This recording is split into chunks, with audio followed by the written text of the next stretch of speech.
Hej och välkommen tillbaka till kanalen. I tidigare video har jag ju gått igenom de sammanfattade vittnesmålen från maskinkontrollrummet. Men jag har även tagit upp den extra styrmannens vittnesmål, han som gjorde praktik och skulle börja jobba på Mare Baltikum då. Det som fartyg som skulle komplettera Estonia på rutten Tallinn-Stockholm. Men i den här videon tänkte jag att jag skulle gå igenom delar av besättningens vittnesmål. Besättningen hade sina hytter och andra utrymmen på däck 7 och 8. Och i kapitel 6 i haverirapporten så finns deras vittnesmål sammanfattade. Jag tänkte att jag i den här videon skulle läsa innantill från haverirapporten, men vill du läsa de här enskilda vittnesmålen så finns de hos GGE som vanligt. Och jag kommer ju också precis som vanligt att lägga en länk till vittnesmålen här under så du kan gå in och läsa dem. Men så här skriver haverikommissionen i sin rapport och i rapporten så är det sidan 76 till 78. Och då börjar kapitel 6.3.6 så här då, det heter rapporter från däck 7. På däck 7 fanns 3 hyttavdelningar för besättningen, en förlägg med 25 hytter, en midskepps med 25 hytter och en akterlig med 29 hytter. Den aktra avdelningen innehöll också befälets och besättningens mässar och ett pentry. Mellan hyttavdelningarna förut och midskepps låg hallen med huvudtrapporna och mellan hyttavdelningarna midskepps och akterut fanns aktertrappan. I den förliga hyttavdelningen ledde en dörr ut till det öppna däcket framför de 4 längst akterut belägna hytterna på styrbordssidan och från aktertrappan ledde en tvärskeppsutgång till styrbordsidans öppna däck. Från däck 7 räddades 26 personer, av vilka de flesta var besättningsmedlemmar och artister men också 2 passagerare. 22 befann sig i hytter, en ute på styrbordsidans däck och en i hallen nära huvudtrappan. En befann sig i huvudtrappan mellan däck 6 och 7 och en i den förliga babordstrappan. Flera ur besättningen har sagt att de hade haft en storm som den aktuella under föregående vinter. En kock som också kom ihåg den föregående stormen sa att den grova sjön den här gången var exceptionell och att han inte kunde sova. Ett vittne, en passagerare, gick omkring klockan 23.00 tillsammans med sin vän upp till däck 7 för att hitta en plats att sova. Han hade sovit på den platsen under åtskilliga tidigare resor. De befann sig i den förligaste babordstrappan där man från 2 fönster hade överblick över bogområdet och en dörr på babordssidan ledde ut till öppet däck. De låg i trappavsatsen i sovsäckar. Omkring klockan 00.00 kände vittnet ett mycket hårt slag mot bogen och steg upp för att titta ut genom ett av fönstren som vette föröver. Fartyget uppförde sig som om det hoppade på vågorna och sjögången var våldsam. Längst ut på bogen var en strålkastare tänd och lyste med 10 meters radie i bogens riktning. Fartyget stampade tungt och vattnet nådde nästan upp till bognivå och dränkte ibland strålkastaren. Mycket vatten sköljde in på däck och genom räckverket på backen. Och backen är då alltså fördäcket. Omkring 2 minuter efter det att vittnet hade sett hur en stor del av backen studsade upp och sjönk ner tittade han på klockan som visade 00.28. En öppning tvärskepps blev synlig i den förliga delen genom vilket mycket vatten sprutade upp. Vattenkaskaderna tycktes vara kraftigare på styrbordssidan. I det ögonblicket slocknade strålkastaren och motorerna stannade. Vittnet och hans vän började klä på sig och beslöt att ge sig av. Efter kaskaden från tvärskeppsöppningen på backen tycktes bogen sjunka under vattnet. När de kom till det öppna däcket förut på babordssidan fanns det cirka 20 personer som tog stöd mot skottet. Vittnet började förbereda en livbåt för sjösättning. I ett senare förhör har vittnet uppgett att han inte längre var säker på om hans klocka gick rätt under olycksnatten. Han hade bytt batteriet dagen före resan och misstänkte att den kanske inte hade varit rätt inställd under den aktuella natten. Han är också osäker på om han verkligen såg boken höja eller sänka sig eller om han slöt sig till detta av tvärskeppsöppningen och vattenkaskaderna som han aldrig hade sett på någon av sina 6 föregående resor. Hans slutsats byggde på det förhållandet att tvärskeppsöppningen blev större och att vattnet som sprutade i kaskader genom öppningen ökade. 3-5 minuter före överhalningen hörde en motorman som hade frivakt och befann sig i sin hytt ljud som om någon skulle hamra mot skrovet med en väldig hammare. Ljuden föreföll att komma från bildäck och hans första tanke var att bilarna hade förskjutit sig.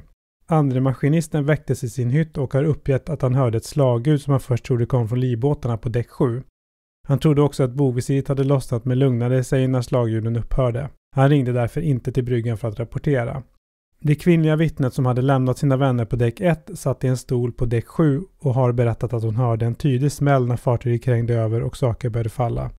Folk ruschade åt styrbord och kunde inte resa sig igen. De flesta vittnena väcktes av överhalningen eller av fallande föremål i sina hytter. Ett vittne vaknade av att hans väckarklocka föll. Han har uppgett att klockan visade omkring 01.10 och att slagsidan då var omkring 5-10 grader. Ett annat vittne kunde inte sova på grund av rörelserna och blev orolig när föremål föll i durken. Några vittnen har uppgett att fartygets motorer stannade, men ett vittne har sagt att vibrationerna i skrovet var normala, som de som uppstår då huvudmotorerna är igång. En av underhållningsartisterna kände på sig att något var på tok och gick ut på däck på styrbordssidan. Efter några minuter krängde fartyget plötsligt över och en kvinna kom ut från insidan och föll mot räckverket. Hon kunde inte ta sig tillbaka på grund av slagsidan. Artisten var tvungen att hoppa och lyckades få tag i den löst hängande dörren och dra sig själv och kvinnan in igen.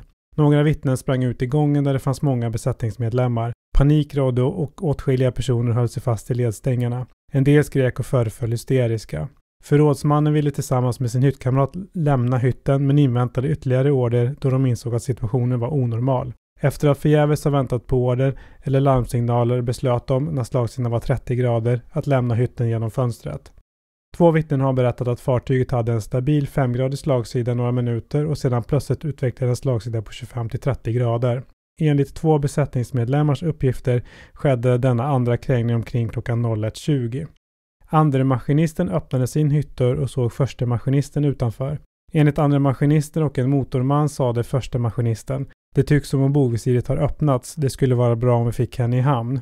Och första maskinisten hade utsikt över fördäcket från sin hytt. Andra maskinisten återvände till sin hytt för att hämta sin ficklampa och en radio och blev sedan tvungen att lämna hytten via fönstret. Flera andra besättningsmedlemmar i Babors hytter tog sig också ut genom fönstren. 2 besättningsmedlemmar i en annan hytt kunde inte fly genom fönstret. Istället hoppade de på dörren som nu var i durkens läge. Dörren brast och de ramlade ner i gången. På vägen ut hörde flera besättningsmedlemmar "Hejre" 2 gånger och strax efteråt Mr. Skylight to number 1 and 2 från högtalarna. Andre maskinisten hörde på sin bärbara radio någon från informationsdisken försöka få kontakt med bryggan. Han försökte hjälpa till genom att anropa bryggan med sin egen radio men fick inget svar.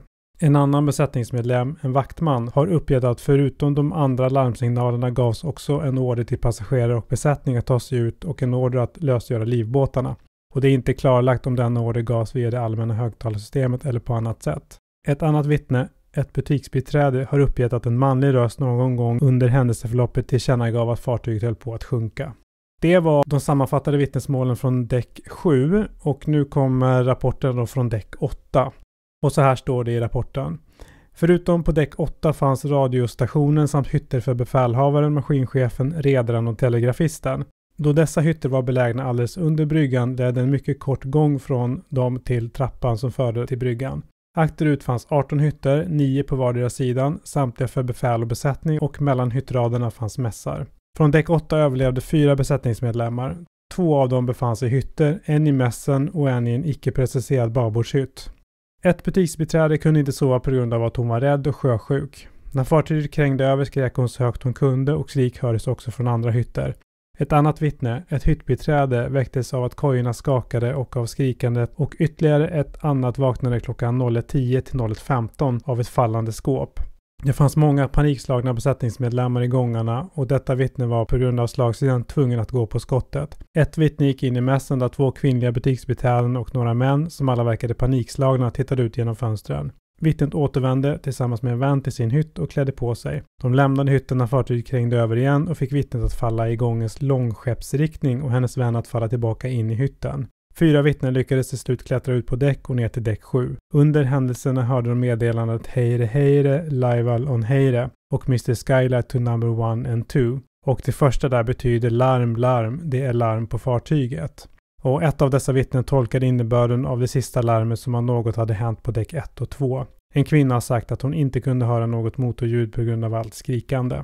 Så lät de sammanfattande vittnesmålen från däck 8 och det var ju bara 4 personer från däck 8 som överlevde så den sammanfattningen är ju inte så lång.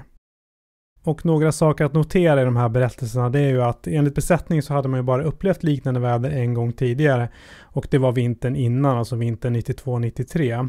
Och minst en person befinner sig utomhus på styrbordssidan när slagsidan uppstod och hon verkar inte ha hört några smällar eller liknande innan slagsidan utan den uppstår då helt plötsligt bara. Och minst 2 ur besättningen väntade på order från befälet men det kom ingenting. Men det är ju faktiskt flera som nämner Mr. Skylight to number 1 and 2 så att larm kom det och det är flera andra som har berättat om de här också. Men det är ju möjligt att då att inte alla hörde de här larmen. Och som det stod sist här nu så var det ett vittne som tolkade Mr. Skylight to number 1 and 2 som att något hade hänt på däck 1 och 2. Och det var ju en vaktman här som berättade också om att det gavs en order om att sjösätta livbåtarna, men att det var ju oklart hur den ordern delades ut så att säga, om det var via det allmänna högtalarsystemet eller om det var på något annat sätt. Och det berättas ju att många ur besättningen verkade vara panikslagna och många skrek, och i boken Estonia berättelsen om en tragedi är det en ur besättning som berättar att de hade ju tränats för nödsituationer, de hade ju regelbundna livbåtsövningar och så vidare, men man hade ju inte övat på något liknande som hände. En slagsida är ju ingenting man har övat på och allt det här gick ju väldigt fort. Och som sagt, jag rekommenderar att läsa boken Estonia berättelsen om en tragedi eller också boken Mayday Mayday Estonias undergång. Där återges överlevandes berättelser väldigt bra, i många fall bättre än polisförhören. Men det var det jag tänkte gå igenom i dagens video, alltså vittnesmålen från däck 7 och 8. I kommande video tänkte jag gå igenom vittnesmålen, de sammanfattade vittnesmålen från övriga däck också. Så det kommer lite senare. Tack så mycket för att du har tittat. Lämna en kommentar om du vill säga någonting, så ses vi i nästa video. Ha det så gott. Hej då!